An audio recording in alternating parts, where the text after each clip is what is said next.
کے اندر اب یہ مبتلا تھے، اس گناہ سے بھی یہ بات نہ آئے نہ ہٹے۔ تو اللہ رب العالمین نے ان کے پاس پیغمبر کو بھیجا، جب ہدایت رہنمائی ان کے پاس آ گئی، انہوں نے بات نہیں مانی، تو پھر اللہ رب العالمین نے ان کو کہا کہ پھر تم تیار رہو، پھر وہی چیز انجام ہوگا جو دیگر قوموں کا ہوا ہے، جیسے کہ قوم نوح ہے، قوم عاد ہے، قوم سمود ہے۔ تو ان کا دراصل انا اور ہٹ درمی یہ تھی کہ یہ خود تو ایمان نہیں لاتے تھے، جو پیغمبر شعیب علیہ السلام کے ساتھ ایمان لے کر کے آنے والے لوگ تھے، تو ان کے اندر نفرتیں پیدا کرتے تھے، یہ راستوں میں بیٹھ جاتے تھے،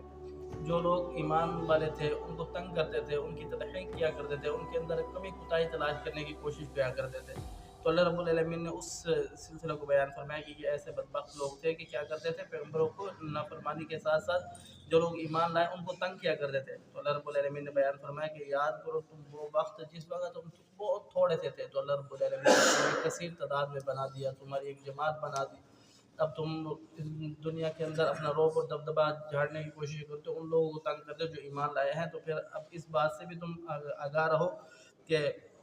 انظروا کیف کان عاقبۃ المفسدین، دیکھو کیسا انجام ہوا ان لوگوں کا جو لوگ اللہ رب العالمین کے ساتھ شرک کرتے ہیں یا اللہ رب العالمین کی نافرمانی کرتے ہیں، زمین میں فساد پھیلاتے ہیں۔ فساد یہ ایک ایسا جرم ہے، جس طرح انہوں نے اللہ رب العالمین نے بیان فرمایا کہ یہ لوگوں کو تنگ کرتے تھے، لوگوں کے اندر انتشار پیدا کرتے تھے، یہ ایسا جرم ہے کہ قتل جو ہے وہ اتنا بڑا جرم ہے قتل، کہ آپ علیہ السلام نے بیان فرمایا کہ جس شخص نے دنیا میں سب سے پہلا قتل، قابیل نے پہلا قتل کیا تھا، وہ قیامت تک کے لیے اس کو گناہ جاتا رہے گا۔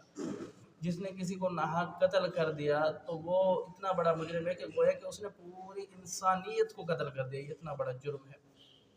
اور فرمایا کہ قتل سے بھی زیادہ بڑا جرم کیا ہے کہ زمین کے اندر فساد پھیلانا، یعنی اللہ رب العالمین کا کوئی نظام چل رہا ہے، اس نظام کو